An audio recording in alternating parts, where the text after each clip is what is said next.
la voz de los protagonistas. Contacto telefónico.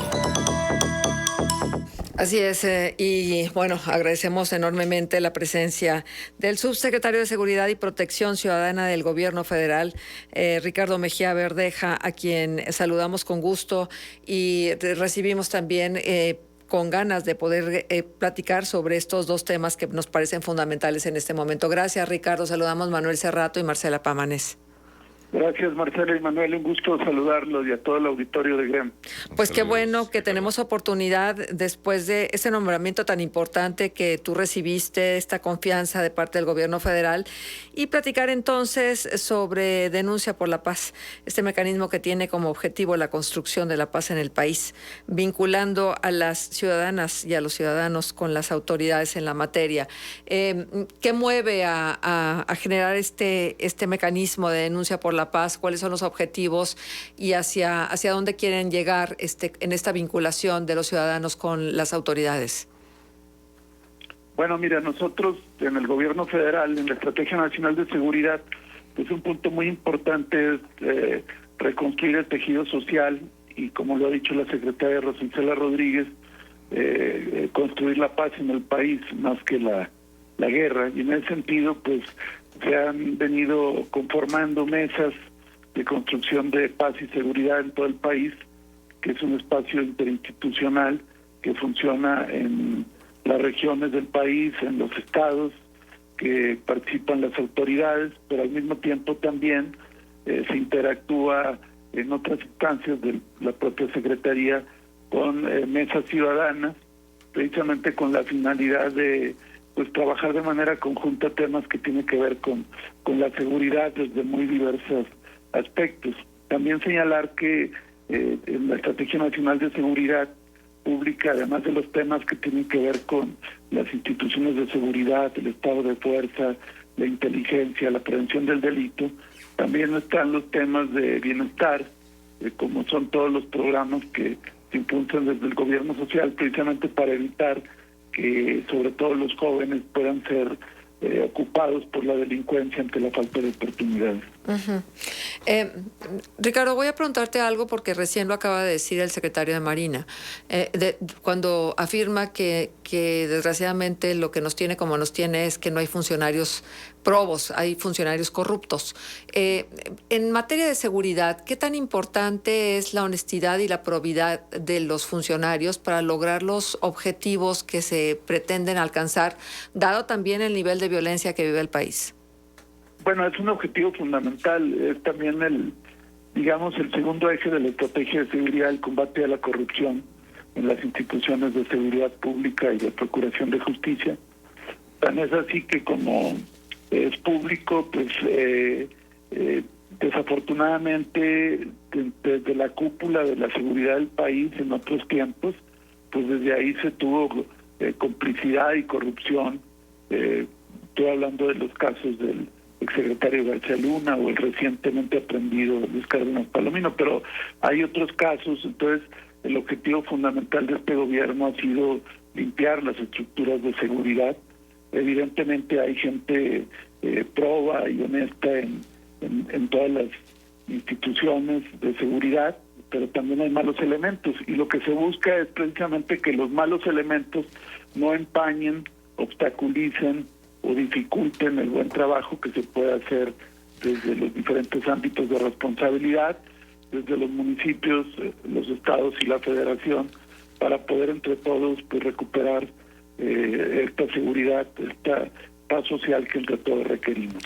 Uh-huh. Subsecretario, con el gusto de saludarlo. Recientemente el presidente López Obrador informó que habría una inyección de recursos de 50,000 millones de pesos a la Guardia Nacional para que consolide sus objetivos y para que se siga reforzando. Hay muchos cuestionamientos en el sentido del papel de la Guardia y sobre todo también de la eliminación de fondos como por ejemplo el Fortaseg, y si esa inversión a la Guardia no tendría que mejor destinarse a un fortalecimiento también interinstitucional con las autoridades locales, es decir, vincularse con policías de los estados y municipios para garantizar una estrategia más integral.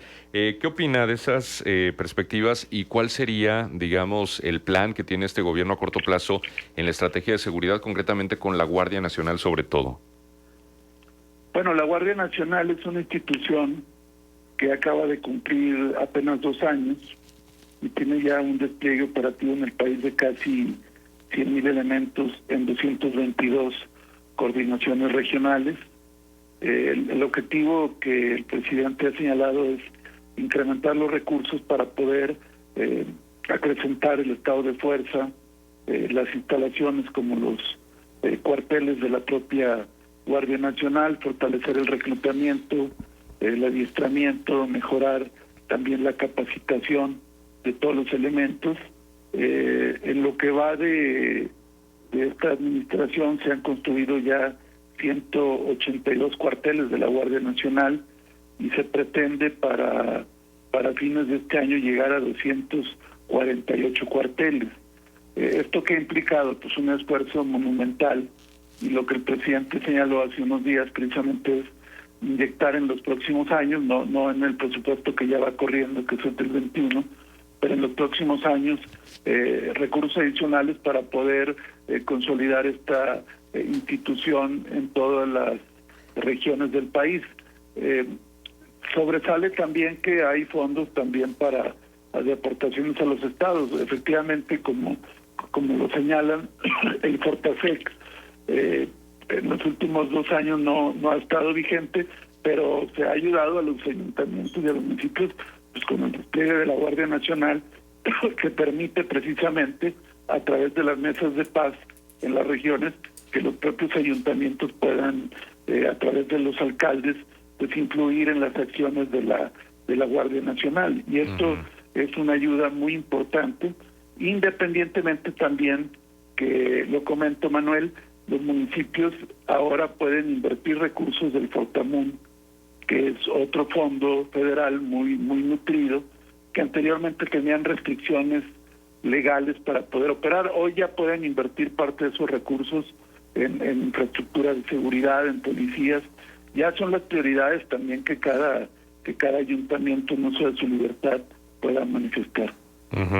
Ahora, también estos récords que lamentablemente pues se dieron tanto en 2019 como en 2020 de homicidios dolosos, la inercia delictiva que lamentablemente sigue en el territorio nacional en este 2021 con no solamente homicidios, sino también con enfrentamientos y repunte de delito de alto impacto en algunos estados del país. Hablamos, por ejemplo, de Guanajuato, también Colima, el propio Estado de México. En fin, más allá de estos rankings de la violencia, subsecretario, ¿qué perspectivas hay para lo que resta de este 2021 de modo que no vuelva a hilarse un tercer año consecutivo de récords, o un cuarto si tomamos el 2018, que también fue problemático? ¿Cómo atenuar? ¿Cuál es la estrategia, digamos, inmediata en materia de seguridad para no seguir viendo, pues lamentablemente, cómo el territorio nacional se enrojece de sangre cada mes? Sí, mira, ahí es muy importante precisar. Precisamente el INEGI acaba hoy de sacar los resultados preliminares de los homicidios en el 2020. Hay una contención desde el inicio de este gobierno, en 2018, a la fecha. Nomás comentarles un dato: entre el 2015 y el 2018 tuvimos años, Marcela, Manuel, que la tasa de crecimiento de homicidios fue de entre 15 y 30% de un año al otro. O sea, imagínense, de un año a otro, el 30% del crecimiento. Y a partir del 18 no ha habido un crecimiento porcentual de los homicidios. Incluso ha habido un leve disminución de 2%, como lo anunció el presidente en su último informe. Evidentemente no estamos satisfechos, quisiéramos una disminución más notable, pero era una locomotora que se enfilaba en franco ascenso y se logró parar, y ahorita empieza a haber ya un incipiente declive. Nosotros tenemos, con los datos acumulados del 2021, va a ser un año con menos homicidios que el 2020, como lo fue el 2019. No son disminuciones sustantivas, si bien son marginales, pero insisto, se frenó esta esta tendencia. Evidentemente, el homicidio doloso está localizado fundamentalmente en 6 estados del país que concentran la mitad de estas actividades ilícitas, que son Guanajuato, Baja California, Jalisco, Estado de México, Michoacán y Chihuahua, donde se concentra más del 50% de los homicidios, y se acaba de aprobar por parte del Ejecutivo un programa de reforzamiento en estos estados y acciones prioritarias en 50 municipios del país donde se concentra el mayor número de homicidios. En estos 50 municipios se concentra alrededor del 40%. Ahora bien, esto es por el lado de los homicidios, pero en todos los temas de robos hay una disminución de más del 24%, es decir, robo a casa habitación, robo a vehículo, robo a cajero, robo a transeúnte, y el delito de secuestro ha tenido una disminución de más del 63% en lo que va de la presente administración. Entendemos que la narrativa social está concentrada en el homicidio y se pierde de vista otros delitos, pero estamos trabajando para ello y seguramente este año va a haber una disminución y esperamos que ya para el fin de administración podamos tener una disminución más sensible. Sí, por supuesto, Ricardo. Pero sí me parece importante que recordemos que mayo de 2021 ha sido pues uno de los meses más cruentos, porque se reportaron casi 3,000 homicidios, 2,963 para ser precisos, y de estos pues 3,000 homicidios quiere decir que ocurrieron 100 homicidios cada día, sí concentrados en estos 6 estados que tú señalas, pero finalmente ahí, porque nada está escrito, ¿no? Las fronteras son muy endebles, sobre todo cuando se hace una persecución del crimen organizado, que sabemos bien aquí en Coahuila lo que significa saltar de un estado a otro, y el famosísimo y despreciable, por supuesto, desde el nombre mismo, efecto cucaracha. Claro. A ver, volviendo a mayo, efectivamente mayo fue el mes más cruento de este año, pero junio, el mes siguiente, Marcela, fue el menor, fueron 2,660 homicidios. O sea, y hay días que tenemos 50. Entendemos que la crítica va orientada a las cosas negativas, no lo digo por ustedes, lo digo por entonces se resalta más el mes más malo, pero junio fue el mes mejor y julio estamos también en una tendencia todavía también muy parecida a la de junio, con el añadido de que julio tiene un día más, entonces eso se va a reflejar, pero estamos bajando de cerca de 100 homicidios diarios, estamos ya en una tasa de 92, es decir, me parece poco 8 homicidios diarios, pero es una cantidad porcentualmente representativa. Si fuera al revés, pues estaríamos arriba de los 100 homicidios diarios. Sí, es que, Ricardo, los números no es que sean críticas, los números son fríos y te reflejan una situación en particular y se destaca porque una sola muerte en el país es importante. Se critica mayo, pero no se habla de junio. Bueno, qué bueno que lo pone sobre la mesa y hay que Son más de 300 homicidios menos entre mayo y junio. Es más, son 337 homicidios menos de mayo a junio de este mismo año. Qué bueno, ojalá y que así vaya decreciendo la cifra de homicidios, que es lo que todos estamos esperando. Por otra parte, Ricardo, quisiera preguntarte en relación a los avances del Padrón Nacional de Usuarios de Telefonía Móvil, que también ha sido un tema polémico. Sí, bueno, mira, ha habido, desde la ley se aprobó y se publicó el pasado 16 de abril, y a partir de ahí pues ha habido una promoción de amparos. Te quiero comentar que para todo el despliegue que hubo de varios grupos, telefónicas y demás, el número hasta el día 26 de julio era de 3,284 demandas de amparo, de las cuales 2,700 se han desechado, y algunos que se les han otorgado la suspensión por un juez han sido revocadas por el tribunal de alzada, es decir, por el tribunal colegiado. Por otro lado, hay una acción de inconstitucionalidad por parte del INAI y una controversia por parte del Instituto Federal de Telecomunicaciones, donde se les concedió una suspensión por el tema de carácter presupuestal. Sin embargo, se están trabajando todos los litigios y esperamos que ya quede firme, porque para el mes de octubre el instituto, precisamente el Instituto Federal de Telecomunicaciones, tiene que expedir los lineamientos. Ahora bien, ¿qué se busca con esto? Pues se busca reforzar la seguridad, precisamente para evitar que, sobre todo los sistemas de telefonía prepago, sean utilizados para diferentes ilícitos, desde secuestro, trata, extorsión y en general todo el mecanismo de comunicación de los grupos criminales. Entendemos que pues hay dudas de algunos sectores legítimas. Nosotros estamos tratando de responder a estos planteamientos y evidentemente hemos tenido reuniones con algunos grupos también del sector privado para ir explicando el alcance de este padrón. Comentarte, Marcela, Manuel, auditorio, que nosotros tenemos documentado que 9 de cada 10 llamadas de extorsión se realizan con celulares de prepago. Ahora, ¿por qué el prepago? No es que haya una indisposición a este mecanismo, sino porque en ese sistema precisamente es donde no se pide ningún dato. O sea, tú puedes llegar a un Oxxo y comprar 20 chips y nadie te va a pedir nada. O puedes pedirlos por internet. Y en cambio, cuando tú abres una línea fija, te piden todo.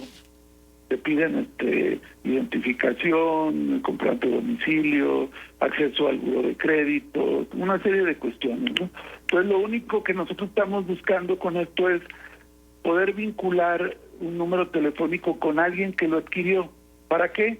Para que si hay precisamente un evento delictivo, pues pueda haber una trazabilidad, porque ahorita con estos sistemas no la hay, y por eso, desafortunadamente, se utilizan como desechables estas tarjetas SIM card, es decir, llaman a una hipotética víctima, la amenazan, la extorsionan o lo utilizan secuestro, y cuando se quiere ubicar el número o se quiere saber quién lo adquirió, pues simplemente lo eliminan porque no tienen ninguna restricción, ningún freno, ¿no? Sí, en ese sentido, subsecretario, sí resulta una herramienta útil, pero ¿qué tanto roza los lindes de las violaciones a los derechos humanos, sobre todo a la privacidad y acceso a los servicios tecnológicos?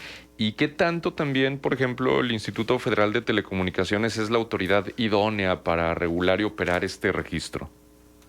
Mira, yo te haría la pregunta, a ver, ahorita si tú o el que nos está escuchando va a una empresa telefónica y quiere tener un plan de renta fija, te piden todo.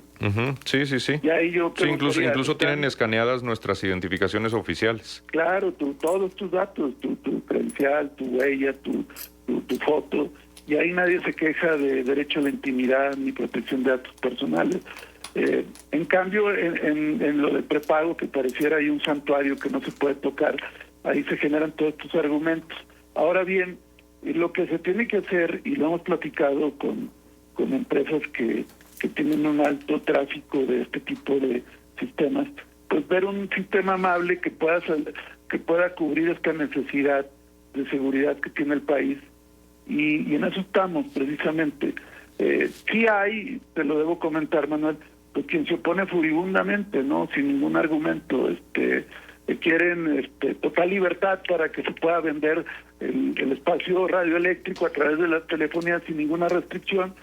Y evidentemente hay quien de manera más racional dice, oye, logísticamente nos va a implicar más complejidad y hay que cuidar también los datos personales. Sí. Nosotros estamos de acuerdo en eso, en esta segunda postura, pero lo que sí no podemos seguir permitiendo es que haya secuestros donde se identifican más de 20 números de prepago que utilizan los delincuentes haciendo llamadas a las familias de las víctimas.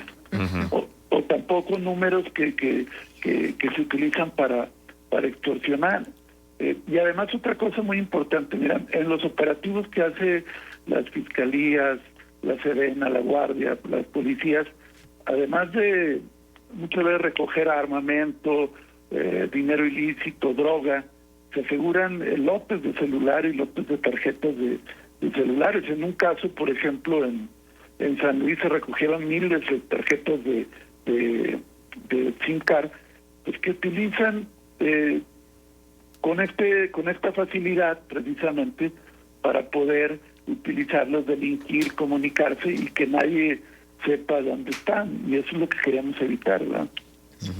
Sí, muy bien. Y sobre todo también porque, bueno, en el caso de Coahuila, la nueva modalidad de la licencia, a final de cuentas, pide datos biométricos. Así es. En ese sentido, ¿qué garantías hay para el ciudadano de que esos datos estén bien resguardados? Bueno, precisamente ahí, por eso en la ley se pide la intervención del Instituto Nacional de Acceso a la Información y Protección de Datos.